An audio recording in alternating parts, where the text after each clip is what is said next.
c'est par beaucoup de tribulations qu'il nous faut entrer dans le royaume des cieux. C'est pas beaucoup de tribulations qu'il faut que l'agriculteur arrive à constituer son grenier.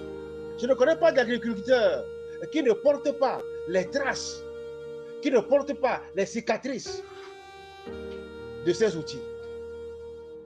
Je ne connais pas d'agriculteur qui, en défrichant, qui n'est pas porté le pied sur les épines, les piquants, le reste du bois qu'on a coupé, et on passe par là, et parfois c'est descend. Je me rappelle, et je n'ai pas besoin de me rappeler, puisque je porte les cicatrices, et cela ne peut disparaître de mon corps jusqu'à ce que je ne quitte cette terre. Je labourais, et la roue est tombée sur une racine qui était enfouie. Alors, quand j'ai mis la roue, cela a glissé, et cela a atterri directement sur mon orteil. Il fallait voir le sang ce jour-là. C'est pas la grâce de Dieu que, je ne sais pas, c'est vous qui connaissez ces vertèbres-là, qui passent au-dessus du grand orteil là. C'est resté jusque-là, jusqu'à ce jour. Mais plusieurs années en Europe, ça n'a pas suffi pour beaucoup de passer. C'est resté tel. Il n'y a pas, sans sacrifice, sans peine, sans pleurs. Il n'y a pas de bonheur. Il n'y a pas de bonheur. Ainsi, l'apôtre Paul en a porté aussi des cicatrices. Dieu l'a voulu ainsi.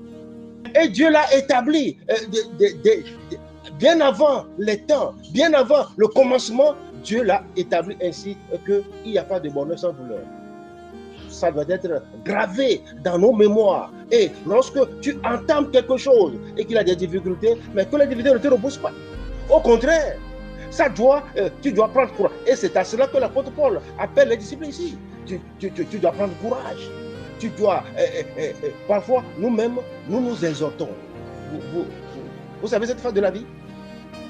Vous savez cette phase de la vie où ce n'est personne qui vient pour t'exhorter, mais toi-même, tu t'exhortes. Vu la situation, vu l'enjeu, vu le défi, tu t'exhortes à faire, à réussir. Je dois réussir. Gloire à Dieu. Amen. Autrement dit, nous n'aurons pas à nous gêner pour quoi que ce soit. Je vois, toi, viens le dire demain. Toi, viens. Toi, viens. Allez-y. Combien de temps nous passons? Combien de temps nous allons chez les gens? Qu'est-ce que nous n'en dirons pas? Nous devons porter ces cicatrices. Nous devons les porter. Et s'il n'y a pas ça, tu n'es pas ouvrier dans son champ.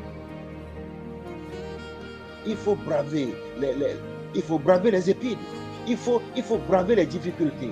Il faut braver ce que l'ennemi met devant nous afin que nous ne puissions pas avancer. Il faut les braver. C'est en s'exhortant, en se fortifiant et en persévérant. Car j'ai encore d'autres brebis qui ne sont pas de cette bergerie. Il faut que je les amène. Elles entendront ma voix.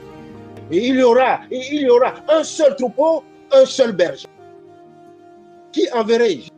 Mais la chose est tellement belle que les Écritures nous disent qu'ils sont beaux, les pieds de ceux qui annoncent l'évangile, les pieds de ceux qui annoncent l'évangile de paix, les pieds de ceux qui annoncent le secret du royaume des cieux. Nous allons lire très rapidement Romains chapitre 10, verset 14 au verset 21.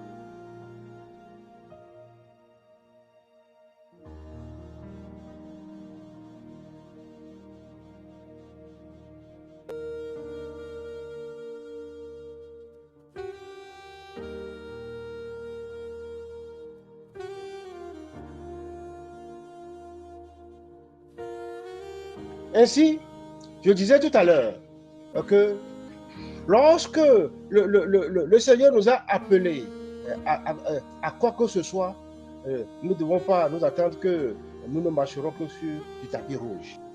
Que cela soit au foyer.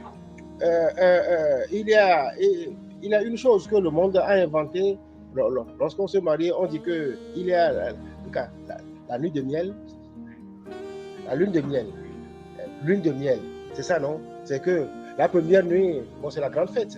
Et parfois, on se peut même des voyages. Les gens vont dans de grands hôtels, là où bon, on se réjouit. de la première nuit. Mais, et les autres nuits? Bon, après la lune de miel, il va falloir descendre dans la maison. Et ce qu'on a mangé à l'hôtel cette nuit, ce ne sera pas le mets de tous les jours. Wallahi. Wallahi. Ce ne sera pas le mets de tous les jours. Hein? Il aura des jours où c'est le feuilleté qu'il faut prendre, c'est le Dieu qu'il faut prendre pour arranger les choses, pour arrondir les ordres. Tous les jours, on dit dans les adages, tous les jours ne sont pas dimanche. Hein? Ça, la femme doit le savoir, l'homme doit le savoir, et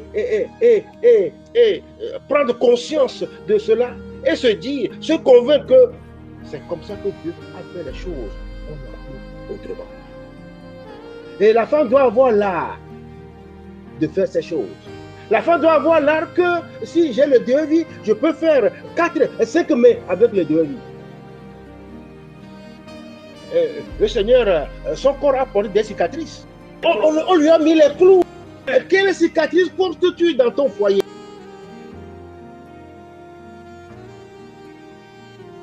Et si c'est de sa volonté, nous parlerons encore d'autres choses. Et nous avons besoin de son conseil, de son assistance. Que le Seigneur nous fortifie et que le Seigneur nous donne l'esprit de persévérance. Afin que nous puissions porter ces choses et que nous puissions être les témoins de sa mission. Amen. Amen. Amen. Amen.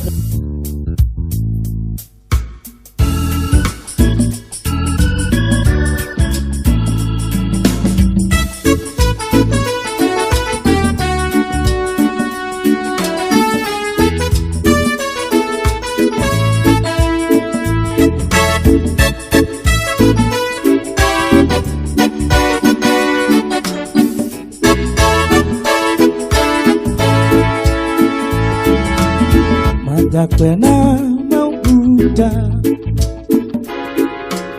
lepe domenyo nota neme buta meseko